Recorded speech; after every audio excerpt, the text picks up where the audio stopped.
अस्सलामुअलैकुम फ्रेंड्स, मेरा नाम है हमाद अहमद और आप देख रहे हैं इंजीनियर हमाद ऑफिशियल।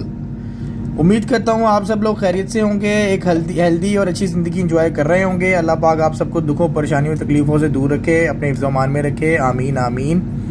और आज मैं आप लोगों की खिदमत में जो पार्ट लेकर हाजिर हुआ हूँ, जो इक्विपमेंट लेकर हाजिर हुआ हूँ, वो भी एक AVR है। स्टैमफोर्ड का ये एक मॉडल है, इसका नाम है SX440। स्टैमफोर्ड का AVR है, इसका मॉडल नंबर है SX440। जो लोग पावर जनरेशन की फील्ड से ताल्लुक़ रखते हैं या जो अल्टरनेटर्स पे काम कर चुके हैं, स्टैमफोर्ड पे, मकाल्टे पे और लराई समर पे, वो तो इस मॉडल से बखूबी वाकिफ़ होंगे।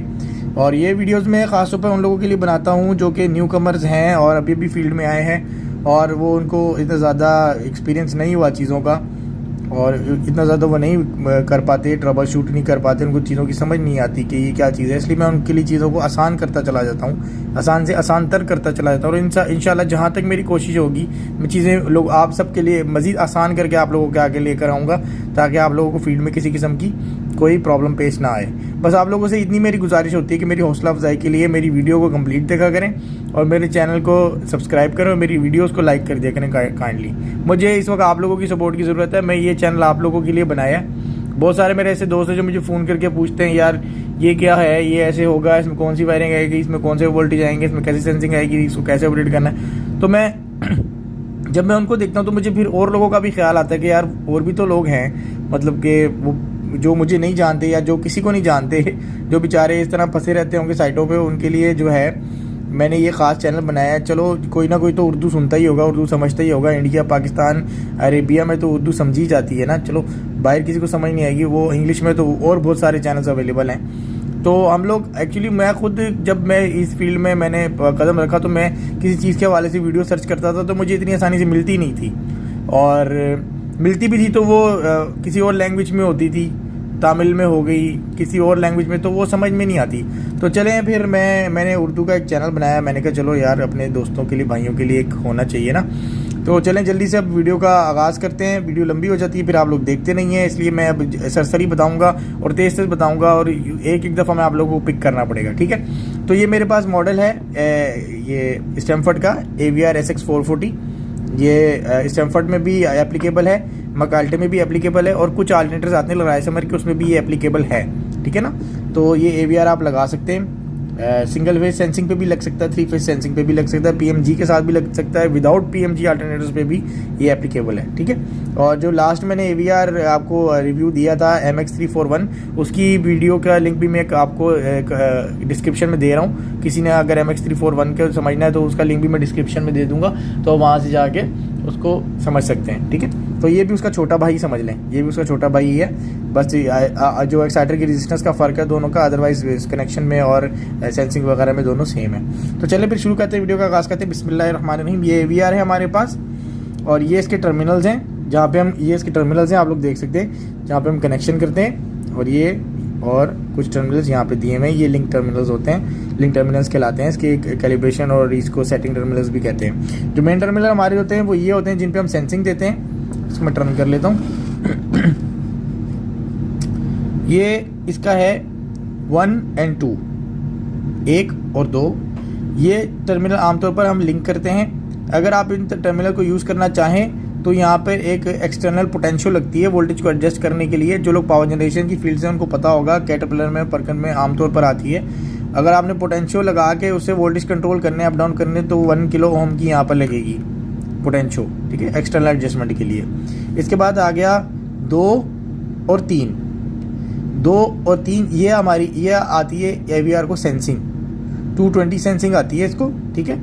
जनरेटर की 220 सेंसिंग आती है, 220 वोल्ट फेज और न्यूट्रल, ठीक है, जिसको ये रेफरेंस को लेकर फिर आगे वोल्टेज को जनरेट करता है, वोल्टेज को बूस्ट करता है, अपनी एक्साइटर के आउटपुट निकालता है। ये एक की कंपोनेंट होता है, इसके बगैर जनरेटर अपना फंक्शन प्रॉपर, अपना जनरेटर परफॉर्म ही नहीं कर सकता, आपको स्टेबल वोल्टेज कंटिन्यू पावर नहीं दे सकता, ठीक है ना।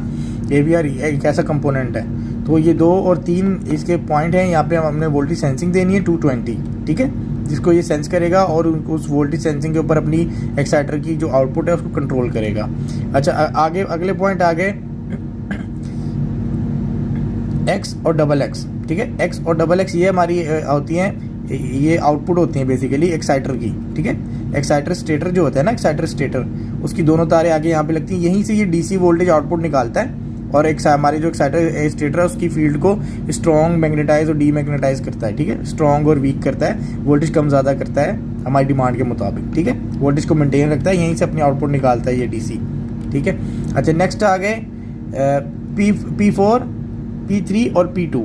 ये हमारे 3 जो है PMG के पॉइंट होते हैं, परमानेंट मैग्नेट जनरेटर, ठीक है। PMG कुछ इंजनों में PMG होती है, जो आजकल बड़ी रेटिंग के स्टैमफोर्ड के अल्टरनेटर्स आ रहे हैं और मकाल्टे के अल्टरनेटर्स आ रहे हैं और कुछ पर कैटरपिलर में भी अब तो PMG आती है, ठीक है। इनमें PMG के कनेक्शन होते हैं, 110 वोल्ट PMG के यहाँ पे आते हैं, P4, P3 और P2। ये 110 वोल्ट को रेफरेंस उठाता है और अपनी जो है ना AVR बाकी अपना सर्किट ऑपरेट करके और अपना फंक्शन परफॉर्म करता है, ठीक है। तो अगर किसी अल्टरनेटर में PMG नहीं है, किसी अल्टरनेटर में PMG नहीं है पर आपको ये AVR लगाना पड़े, तो सिंपल है, जो आप 2 और 3 पे 220 दे रहे हैं ना सेंसिंग, वही आपने जंप करवा देनी P2 पे और P3 पे। P4 को आपने छोड़ देना है, ठीक है। P4 को आपने छोड़ देना है, वही आपने 2 और 3 वाली सेंसिंग जो है ना, ये 2 और 3 है ना, ये वाली सेंसिंग उठा के आपने P2 और P3 पे जंप करवा देनी है और ये अपना फंक्शन परफॉर्म करना शुरू हो जाएगा, ठीक है। अच्छा, उसके बाद आ गया K1 और K2। K1 और K2 मोस्टली हम लिंक रखते हैं। अगर ये लिंक नहीं होगा, ये नॉर्मल ऑपरेशन के लिए लिंक किए जाते हैं दोनों पॉइंट, अगर ये लिंक नहीं होगा तो अपने वोल्टेज मेंटेन नहीं करेगा, ठीक है। ये अपने वोल्टेज मेंटेन नहीं करेगा, ठीक है। अच्छा, अब इस तरफ आ जाते हैं। ये 2 पॉइंट हैं, ये 2 हमारे पॉइंट हैं एनालॉग सिग्नल के, एक्सटर्नल एनालॉग सिग्नल और पावर फैक्टर कंट्रोल के लिए, यानी पैरेलल ऑपरेशन के लिए। जो पीछे अगर कोई मास्टर कंट्रोलर लगा हुआ है और सिंक्रोनाइजिंग चाहते हैं आप जनरेटर की, तो यहाँ पे आप 0 to 5 से 0 to 10 वोल्ट तक आप सिग्नल यहाँ पे देकर तो इसके वोल्टेज को वेरी कर सकते हैं और पावर फैक्टर को कंट्रोल कर सकते हैं, ठीक है। अच्छा, नेक्स्ट 2 पॉइंट हैं, ये है ड्रूप सिटी के, S1 और S2। S1 और S2 ये दोनों ड्रूप सिटी के हैं। ये ड्रूप सिटी लगती है ड्रूप का वोल्टेज ड्रूप को कंट्रोल करने के लिए। वो पावर फैक्टर को लैग में जा रहा है, लीड में जा रहा है, उसका जो भी उसका फेस पर चल रहा होता है उसका रेफरेंस ये AVR को देती है। फिर AVR जो है अपनी ड्रूप को उस हिसाब से अप डाउन करता है ऑटोमेटिकली, ठीक है। और ये जो पॉइंट है ये इसके हैं स्टैंडर्ड पोजीशंस हैं ये, ठीक है। ये इसकी 3 फेज सेंसिंग अगर आप देना चाहते हैं ना, तो उस वक्त ये लगाते हैं, निकालते हैं। इस पर मैं एक सेपरेट वीडियो बनाऊंगा। अगर मैं इसमें बताना शुरू हो जाऊँ तो वीडियो लंबी हो जाती है, फिर आप लोग देखते नहीं हैं, ठीक है। अच्छा, ये हमारी 3 फेज सेंसिंग, इन केस अगर आपने 3 फेज सेंसिंग पे लगाना है तो ये उस सूरत में हमारे जंपर से उतरेंगे और लगेंगे, ठीक है। और इसके अलावा ये हमारे ये जो है, ये अब स्टेबिलिटी सिलेक्शन है कितने किलोवाट पे, ठीक है ना। ये जो A और C है ना, ये 90 किलो मोर देन 90 किलोवाट के लिए यूज़ होता है SX440 में। A और C मोर देन 90 किलोवाट के लिए, और B और C ये 90 से 550 के लिए, और A और B जो है वो मोर देन 550 किलोवाट के लिए, ठीक है। ये जनरेटर किलोवाट रेटिंग के हिसाब से यहाँ पे जितने किलोवाट पे आपने इसको चलाना है आप इस पर स्टेबिलिटी जंपर लगा लेंगे, ठीक है। तो उस हिसाब से ये अपनी वोल्टेज को स्टेबल करेगा। वैसे मोस्टली मोर देन 550 ही रखते हैं, ठीक है। A और B जो है ना मोर देन 550 ही रखी जाती है ये, तो मोर देन 550 ये A और B है ना, तो मोर देन 550 पे लगा हुआ है, ताकि ये 550 से ऊपर तक के लिए ना, तो ये 550 से ऊपर तक के लिए स्टेबिलिटी का काम अच्छा करता है। ये AVR अच्छा है, ये मॉडल सबसे कामयाब मॉडल है स्टैमफोर्ड का, ठीक है। उसके बाद ये आते हैं हमारे ये वाले लिंक्स। ये लिंक हमारे अमूमन यूज़ किए जाते हैं 50 हर्ट्ज़ और 60 हर्ट्ज़ की सिलेक्शन के लिए। जो सेंटर वाला पॉइंट होता है इसका ये कॉमन होता है, और जो ये लेफ़्ट वाला पॉइंट है ये हमारा 50 हर्ट्ज़ होता है, और जो राइट वाला पॉइंट होता है वो 60 हर्ट्ज़ होता है। तो अब ये एज़ पर कंडीशन और एज़ पर रिक्वायरमेंट ये जंपर लगाए जाते हैं, ठीक है। तो ये मैं इंशाल्लाह आपको ड्राइंग से भी दिखा दूंगा, ड्राइंग पे भी समझा दूंगा, लेकिन मैं ज़रा जल्दी बता रहा हूँ कि वीडियो लंबी ना होने पाए, ठीक है। अच्छा, उसके बाद सबसे पहली ये पोटेंशियल पर आ जाते हैं। उसके बाद सबसे पहली पोटेंशियल जो आपको मिलती है वो होती है ट्रिम की। ट्रिम बेसिकली होता है एनालॉग सिग्नल जो हम देते हैं 0 to 5 वोल्ट का सिंक्रोनाइजिंग के लिए, उसकी सेंसिंग है। अगर ये 0 होगी और आप 0 to 5 वोल्ट का सिग्नल देंगे तो ये फंक्शन नहीं करेगा, स्पीड अप डाउन नहीं करेगा जब तक कि आप ट्रिम को नहीं खोलेंगे। जैसे आप ट्रिम खोलेंगे, आप पीछे से 0 to 5 वोल्ट का सिग्नल देंगे तो ये अपनी स्पीड वोल्टेज अप डाउन करवाएगा और पावर फैक्टर भी कंट्रोल करेगा। ये उसके बाद आती है ड्रूप की पोटेंशियो। ड्रूप ये आप वोल्टेज वेरिएशन या आप जो भी आपका पावर फैक्टर लैग लीड में जा रहा है उस हिसाब से आप इसको एडजस्ट करेंगे, ठीक है। उसके बाद आती है वोल्टेज सिलेक्शन। वोल्टेज सिलेक्शन जो है, अब आपने कितने वोल्ट पे रखना है इंजन को, 400 वोल्ट पे रखना है, 410 वोल्ट पे रखना है, ठीक है, 380 वोल्ट पे रखना है, 390 वोल्ट पे रखना है। यहाँ से आप इसकी रनिंग में इसकी वोल्टेज सिलेक्शन करते हैं, ठीक है। ये वोल्टेज सिलेक्शन की बेसिकली वोल्टेज एडजस्टमेंट की है, इसको हम घुमा के वोल्टेज अपने डिज़ायर रिक्वायरमेंट के हिसाब से एडजस्ट कर लेते हैं। अच्छा, इसके बाद आगे ये 50 और 60 हर्ट्ज की स्टेबिलिटी है जी, ठीक है। ये स्टेबिलिटी है, स्टेबिलिटी पोटेंशियल। अगर वोल्टेज में बहुत ज़्यादा वेरिएशन है, वोल्टेज अप डाउन कर रहे हैं, तो आप स्टेबिलिटी को क्लॉकवाइज खोलेंगे तो वो स्टेबल होना शुरू होंगे, और एंटी क्लॉकवाइज अगर इसको टर्न करेंगे तो ये जो है अनस्टेबल होंगे वोल्टेज। वैसे इसको एज पर कंडीशन ही एडजस्ट किया जाता है, एंटी क्लॉकवाइज क्लॉकवाइज करके, जहाँ पे वोल्टेज आपकी स्टेबल हो जाए वहीं पे इस पोटेंशियो को रोक दिया जाता है। अच्छा, उसके बाद अगली पोटेंशियो मिलती है हमें उफ्रो की, अंडर फ्रीक्वेंसी रोल ऑफ। ये उस वक्त ऑपरेट होती है जब हमारे अल्टरनेटर की फ्रीक्वेंसी अपनी गिवन सेट पॉइंट से डाउन चली जाती है। यानी 50 हर्ट्ज का अगर हमारा 50 हर्ट्ज का सिस्टम है, 50 हर्ट्ज पे से हमारी फ्रीक्वेंसी 47 पे चली जाती है, 48 पे चली जाती है, तो ये उस वक्त एडजस्ट ये एलईडी ब्लिंक होना शुरू हो जाती है, और इसको फिर उसी पोजीशन में रख के इसको एडजस्ट किया जाता है और फिर जनरेटर की फ्रीक्वेंसी को वापस किया जाता है, ठीक है। अब मैं आपको उसको बैक साइड से दिखा देता हूँ। इसके बैक साइड से ये देखें जो मैं आपको बता रहा था, ये 1 और 2 ये लिंक होते हैं हमारे, ये हमारे एक्सटर्नल पोटेंशियो के पॉइंट होते हैं अगर एक्सटर्नल आपने वोल्टेज एडजस्ट करने हैं तो, ठीक है। 2 और 3 ये हमारी 220 सेंसिंग आती है अल्टरनेटर से, ठीक है। 220 वोल्ट फेज और न्यूट्रल सेंसिंग आती है अल्टरनेटर से। X और XX ये हमारे एक्साइटर स्टेटर के पॉइंट आ गए दोनों। एक्साइटर स्टेटर से 2 तारें आती हैं, वो इधर लग जाती हैं। P4, P3 और P2 ये PMG के पॉइंट हैं। PMG की 3 तारें होती हैं, जहाँ से 110 वोल्ट का रेफरेंस आता है वो यहाँ पर लग जाएंगी। K1 और K2 ये एक जंपर होता है। अगर ये जंपर आपके AVR पे नहीं लगेगा तो या तो आपके AVR के वोल्टेज डिस्टर्ब रहेंगे, या बहुत ज़्यादा निकालेगा, या फिर ये बहुत कम निकालेगा गिवन सेट पॉइंट से, ठीक है। अच्छा, अगर किसी अल्टरनेटर में PMG नहीं है और आपको AVR लगाने पड़ते हैं तो आप क्या करेंगे, ये 2 और 3 पे जो आप 220 सप्लाई देंगे ना, वो आपने जो 3 नंबर है वो आपने P3 पे जंप करवा देनी, और जो 2 नंबर है वो P2 पे जंप करवा के आप इसको सिंपल अल्टरनेटर के ऊपर भी यूज़ कर सकते हैं। कम इसके कुछ अल्टरनेटर्स ऐसे भी आते हैं जिनमें PMG नहीं होती, ठीक है।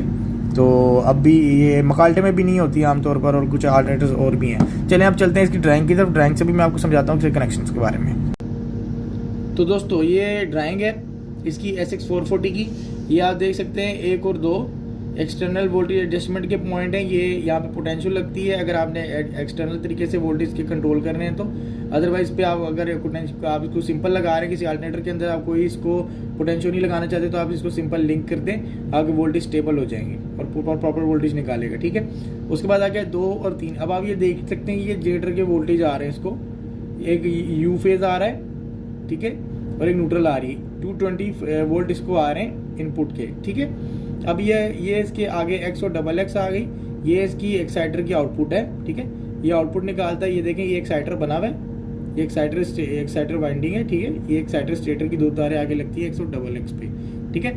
अच्छा, उसके बाद आ गई आपकी P4, P2 और P3।